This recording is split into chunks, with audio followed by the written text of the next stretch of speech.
प्रभातखबर.com, विश्वास वही, रफ्तार नहीं। दर्शकों, आप देख रहे हैं प्रभात खबर और आज हम प्रभात खबर के माध्यम से जो महिलाओं को लेकर के जो समाज में भ्रांतियां हैं उनके स्वास्थ्य को लेकर के खासकर, तो आज उसी के बारे में हम बातचीत करेंगे अलीगढ़ की सीनियर गायनेकोलॉजिस्ट डॉक्टर पुनीता अरोड़ा जी से। तो डॉक्टर पुनीता अरोड़ा जी, आपका स्वागत है प्रभात खबर में। तो हम आपसे सबसे पहला क्वेश्चन ये होगा कि 3 लड़कियों के बाद या 3 लड़कों के बाद लिंग चेंज हो जाता है, तो ये कहाँ तक सच है, ये बताइए। जी देखिए कि ये जो है कि 3 लड़कियों के बाद लिंग चेंज हो जाता है या 3 लड़कों के बाद लिंग चेंज हो जाता है, ये एक मिथ है। अच्छा। जैसे कि पुराने ज़माने के अंदर हमारी बहुत सारी प्रणालियाँ इस तरह से चली आ रही हैं कि जिस चीज़ को लोग ये बोलते हैं कि अगर 3 लड़कियां हुई हैं तो अब अगला लड़का पैदा होगा या 3 लड़के हुए हैं तो अगली लड़की पैदा होगी। इसमें कहीं भी दूर दूर तक कोई सच्चाई नहीं है। लड़का और लड़की जो पति के क्रमाणु होते हैं उससे निर्धारित होता है। इसमें दूर दूर तक भी कि हम कोई दवाई दे देंगे तो लड़का हो जाएगा या हम कोई दवाई दे देंगे तो लड़की पैदा हो जाएगी, ये एक मिथ है और इसके ऊपर ना जाएं। इस चक्कर के अंदर आगे आगे आगे आगे बच्चे पैदा करते ना जाएं। मैडम, जैसा कि जब प्रेग्नेंट होती हैं लेडी तो उसके बाद डॉक्टर्स कहते हैं कि कंप्लीट बेड रेस्ट, जबकि जो हमारे पुराने बुजुर्ग हैं उनका कहना होता था कि ऐसी परिस्थिति में, ऐसे समय में काम ज़्यादा करना चाहिए, तो इस पर क्या कहना? कंप्लीट बेड रेस्ट तो हमारे यहाँ पे भी ऐसा कुछ एडवाइस नहीं किया जाता है। ना पुराने समय में भी डॉक्टर कंप्लीट बेड रेस्ट बोला करते थे, ना इस समय में कंप्लीट बेड रेस्ट बोला जाता है। ये डिपेंड करता है कि आपकी प्रेगनेंसी कितनी हाई रिस्क है। अगर कोई हाई रिस्क प्रेगनेंसी है जिसमें खराई नीचे है या कि बच्चे के अबॉर्शन के चांसेस ज़्यादा हैं या अंदर रसौलियाँ है या हाइपरटेंशन की बीमारी है या डायबिटीज़ की बीमारी है, कुछ केसेस प्रेगनेंसी के इस तरह के होते हैं कि जिसके अंदर हमें कंप्लीट बेड रेस्ट एडवाइस करना कंपलसरी हो जाता है। जी। तो वो भी ये नहीं होता है कि आपको पूरे 9 महीने तक बेड रेस्ट करना है। शुरुआती 3 महीने जो होते हैं जिसके अंदर की अबॉर्शन के केसेस या गर्भपात होने के चांसेस बहुत ज़्यादा रहते हैं, उन दिनों में ये बोला जाता है कि आप थोड़ा सा भारी वजन का काम करने के लिए अवॉइड करें। ये नहीं है कि आप अपनी दिनचर्या ही काट दें। उन दिनों में कंप्लीट बेड रेस्ट करने से अगर किसी की प्रेगनेंसी टिक जाती है तो मुझे नहीं लगता कि इसके अंदर कोई नुकसान है। दूसरी चीज, सारे डॉक्टर्स आप कह रहे हैं कि दिनचर्या को रोक दिया जाता है, आजकल तो एक्सरसाइज भी एडवाइस करते हैं कि आप pre pregnancy exercises, pregnancy exercises and postpartum exercises, कि जिससे कि आप अपने आप को हेल्दी रूटीन में मेंटेन कर सकते हैं। और जैसे कि मोदी जी कह रहे हैं आजकल योगा, अब तो योगा आ गया है प्रेग्नेंट लेडीज के लिए, तो आप वो भी कर सकते हैं। ऐसा बिल्कुल भी एडवाइस नहीं है कि हम लोग कंप्लीट बेड रेस्ट एडवाइस करते हैं। ना पुराने जमाने में किया जाता था, ना अब किया जाता है। It depends on your pregnancy cases कि अगर हाई रिस्क प्रेगनेंसी है तभी डॉक्टर आपको कंप्लीट बेड रेस्ट के लिए एडवाइस देते हैं।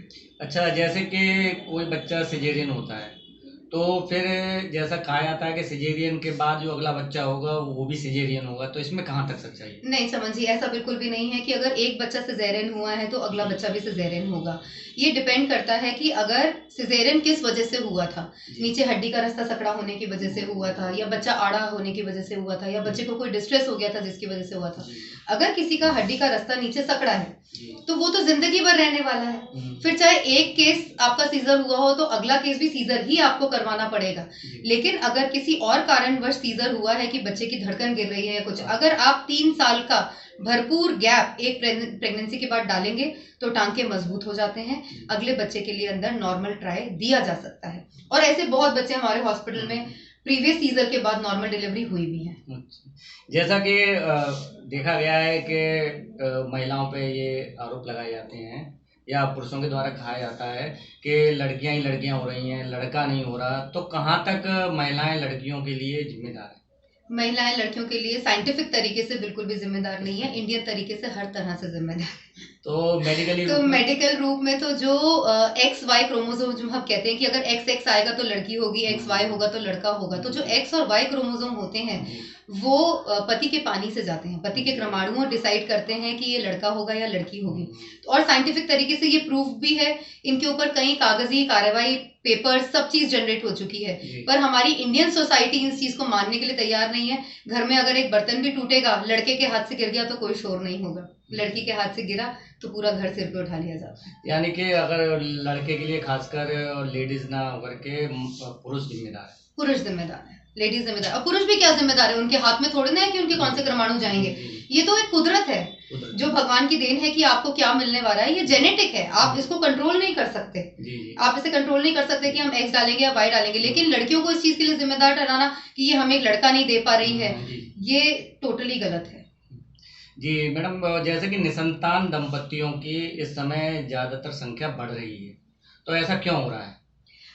निसंतान दंपति की संख्या बनने के बहुत सारे रीजंस हैं। एक तो हमारा खान पान, हमारी दिनचर्या बहुत ज़्यादा बदल गई है। पहले ज़माने में सब लोग एक्टिव थे, अपना काम खुद किया करते थे। आजकल की हर चीज़ खाने पीने की चीज़ों में मिलावट आ रही है। ठीक है, ये सब चीज़ें एक तरह से निसंतान दंपति को लेकर के केसेस बढ़ने में जागरूक हैं। अनदर थिंग ये है कि कई लेडीज जो हैं आजकल तंबाकू का सेवन, अल्कोहल का सेवन बहुत आम बात हो गई है। लेडीज भी लेने लग गई हैं, जेंट्स भी लेने लग गए हैं और इसको एक फैशन समझने लग गए हैं। इससे भी निसंतान दंपति के केसेस बढ़ते हैं। दूसरी चीज, सबसे इंपॉर्टेंट बात, गांव गांव में जाकर के डॉक्टर समझा रहे हैं कि कृपया कर पैड यूज करें, सैनिटरी पैड्स यूज करें, साफ सफाई का ध्यान रखें, खाने पीने का ध्यान रखें। लेकिन आज भी हमारे ऐसे बहुत मरीज हैं जो गांव में नहीं शहरों में भी कपड़ा इस्तेमाल करते हैं अपनी माहवारी के टाइम पे।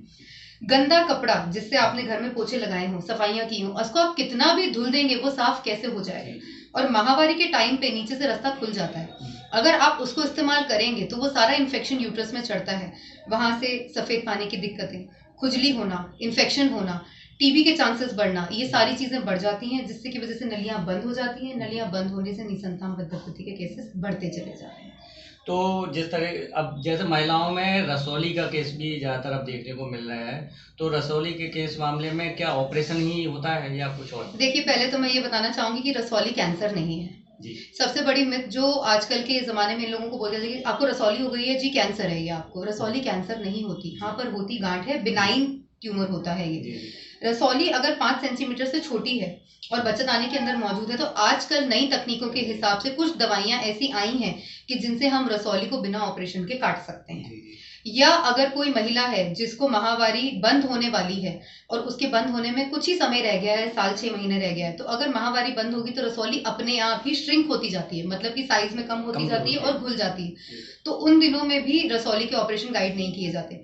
रसौली का ऑपरेशन आपको तभी कराना चाहिए या तो वो साइज में बहुत ज्यादा बड़ी है, दवाइयां लेने के बाद भी वो नहीं कट रही है, या छोटी होने के बावजूद आपको ब्लीडिंग बहुत ज्यादा हो रही हो, मतलब कि महीने में 2-2 बार पीरियड आना, या पीरियड आना तो 10-10, 12-12, 15-15 दिन तक बंद नहीं होना। आपकी दिनचर्या आप पूरी तरीके से फॉलो नहीं कर सकते, क्योंकि अगर ब्लीडिंग ज्यादा होती रहेगी तो इससे तो महिला की जान का खतरा बन जाता है। तो सिम्टोमेटिक केसेस में रसौली ऑपरेट करवाना कंपलसरी हो जाती है। अगर ये सिम्टोमेटिक नहीं है, आपको कोई दिक्कत नहीं दे रही है, तो पहले इसको आप दवा से कंट्रोल कर सकते हैं। बट लेकिन मेरी बात पे गौर फरमाएं, 5 सेंटीमीटर या 6 सेंटीमीटर से सिर्फ नीचे की रसौलियां ही काटी जा सकती हैं, बहुत बड़ी रसौलियां नहीं काटी जा सकती। जैसा कि मैडम गर्भवती महिलाओं की जो मृत्यु दर है वो ज़्यादा दिख रही है, जो कि खून की कमी से इत्यादि है, तो उसको किस तरीके से हम मेंटेन कर सकते हैं? देखिए, सबसे ज़्यादा जो प्रेग्नेंट लेडीज़ में डेथ होती है वो होती है खून की कमी की वजह से, जो ये बहुत शर्मनाक बात है हमारे इंडिया के अंदर। मतलब maximum death is due to the iron deficiency anaemia during pregnancy. और इसके लिए मोदी जी ने बहुत सारी मुनीम भी चलाई हुई हैं। हर 9 तारीख को जगह जगह पे जो HPDs बनी हुई हैं उस पर हाई रिस्क प्रेगनेंसी डेज होते हैं, हम भी जाते हैं देखने के लिए। उस दिन गर्भवती महिलाओं को बिल्कुल फ्री दिखाया जाता है, फ्री देखते हैं, कोई पैसे नहीं चार्ज किया जाता। दूसरी चीज, आयरन कैल्शियम की गोलियों का वितरण बिल्कुल निःशुल्क हो रहा है। प्रॉब्लम ये है कि मरीज निकल करके अगर पहुंच के गोलियां खाएगा ही नहीं तो कैसे बढ़ जाएगा? अच्छा, कहने का मतलब कोई मरीज आएगा, हमें बोलेगा हमें तो कोई दिक्कत ही नहीं हो रही है, हम क्यों दवाई खाएं? आपको ये बात समझनी पड़ेगी कि जो ब्लड आपकी बॉडी में सर्कुलेट कर रहा है प्रेगनेंसी के टाइम पे, वो ब्लड आपका भी पोषण दे रहा है और बच्चे का भी पोषण दे रहा है। 5th मंथ पे जाकर के एक मेडिकल टर्मिनोलॉजी होती है जिसको हम हीमोडाइल्यूशन बोलते हैं। हीमोडाइल्यूशन का मतलब होता है कि खून का पतला होना, जिससे कि माँ और बच्चे को दोनों में खून का दौरा बराबर तरीके से हो सके। हीमोडाइल्यूशन पे अगर प्रेगनेंसी 10 ग्राम पे चालू हुई है तो हीमोडाइल्यूशन में 2 ग्राम कम होकर के अपने आप ही वो 8 पे आ जाएगी। अगर आप आयरन नहीं खाएंगे, कोई भी महिला, जो भी ये है कि हम खाने में हमारे घर में कोई कमी नहीं है, हम तो खूब खिला रहे हैं, एक इंसान अपनी भूख के अकॉर्डिंग ही खा सकता है। आयरन की गोलियां इसीलिए देना और खाना अति आवश्यक है, क्योंकि अगर आप आयरन नहीं खाएंगे तो खून की कमी हो जाएगी, आप हीमोडाइल्यूशन को कवर नहीं कर पाएंगे और डिलीवरी तक आते आते 6 ग्राम, 5 ग्राम, 7 ग्राम खून पे बहुत सारी महिलाएं हमारे पास आती हैं। तब उनको लगता है मैडम 6 ग्राम में बहुत है, लेकिन आप इस बात को नहीं समझते कि खून की कमी के होने के कारण जब वो डिलीवरी के दर्द लेती है तो उस टाइम पे उसको दिल का दौरा पड़ सकता है। दिल का दौरा पड़ने से कई सारी महिलाओं की मृत्यु हो जाती है। तो इसी वजह से, और ये बहुत शर्मनाक बात है, क्योंकि हम जगह जगह मुहिम चल रही है, कैंप्स चल रहे हैं, बट उसके बावजूद भी हम इन केसेस को बहुत बुरी तरीके से कम नहीं करते। जैसे आयरन वाला जो आपने मैटर बताया, इसके अलावा और क्या क्या एहतियात बरतने चाहिए प्रेगनेंसी के दौरान? अगर आप ये पूछें कि हम आयरन की गोलियां नहीं खिला सकते तो घर की कुछ चीजें बताएं, तो आप भुने हुए चने, थोड़ा सा गुड़, ये चीज खून बढ़ाने में बहुत ज्यादा कारगर है। कोई बहुत ज्यादा पैसे भी नहीं लगते हैं, आप ये ले सकते हैं, ठीक है ना। और साथ में दूध दोनों टाइम लीजिए, पनीर लीजिए, सोयाबीन लीजिए, ठीक है ना। ये सब चीजें जो प्रोटीन हाई डाइट होती हैं, दालें लीजिए, ये सभी पौष्टिक आहार है। टिक्की, पटाखे, मोमोज की चटनी आपको दूर दूर तक कहीं कोई फायदा नहीं दे रही। इसका मतलब ये नहीं है कि हम आपको खाने पीने के लिए रोक रहे हैं, पर कहने का मतलब ये है कि प्रेगनेंसी के दौरान थोड़ा सा आराम करना और पौष्टिक आहार लेना बहुत ज्यादा अति आवश्यक है। अच्छा, बतौर गायनकोलॉजिस्ट, आप जो स्कूल गोइंग, जो कॉलेज गोइंग लड़कियां हैं, तो उनके लिए आप क्या संदेश देंगे?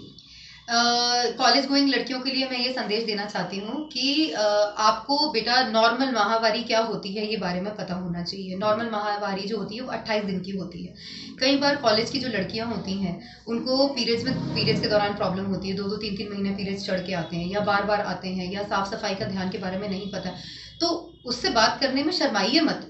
यह आपका एक नॉर्मल रूटीन है जो हर फीमेल के साथ ऑकर होता है, तो इसको एक रूटीन की तरह लीजिए, इसको एक मिथ की तरह नहीं लीजिए। अगर आपको पीरियड्स के दौरान दर्द ज्यादा होता है, या आपको पीरियड्स बार बार आते हैं, या ब्लीडिंग ज्यादा होती है, या नहीं आते हैं, तो इन सभी प्रॉब्लम्स के लिए आप बिल्कुल खुल के अपनी मम्मी से बात कर सकती हैं और कभी भी किसी डॉक्टर, महिला चिकित्सक के पास जा करके इस बारे में खुल के बात कर सकती है। दूसरी चीज, साफ सफाई का ध्यान रखना इन दिनों में बहुत ज्यादा जरूरी होता है। नींद लेना, पौष्टिक आहार लेना, क्योंकि शरीर में से ब्लीडिंग हो रही है तो आपको कमजोरी आती है। इन दिनों में अगर आप पौष्टिक आहार नहीं लेंगे तो आप कमजोर पड़ जाएंगे, ठीक है। तो बस यही कहना चाहती हूँ कि अपनी हाइजीन मेंटेन कीजिए, खुश रहिए, मुस्कुराते रहिए, कोई भी दिक्कत हो तो बिना शर्माए महिला चिकित्सक के पास जाए।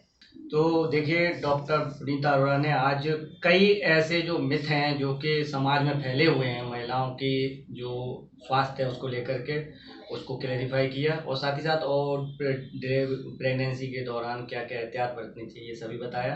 तो देखते रहिए प्रभात खबर। मैं प्रभात खबर के लिए अलीगढ़ से चमन सर। प्रभातखबर.com, विश्वास वही, रफ्तार नहीं।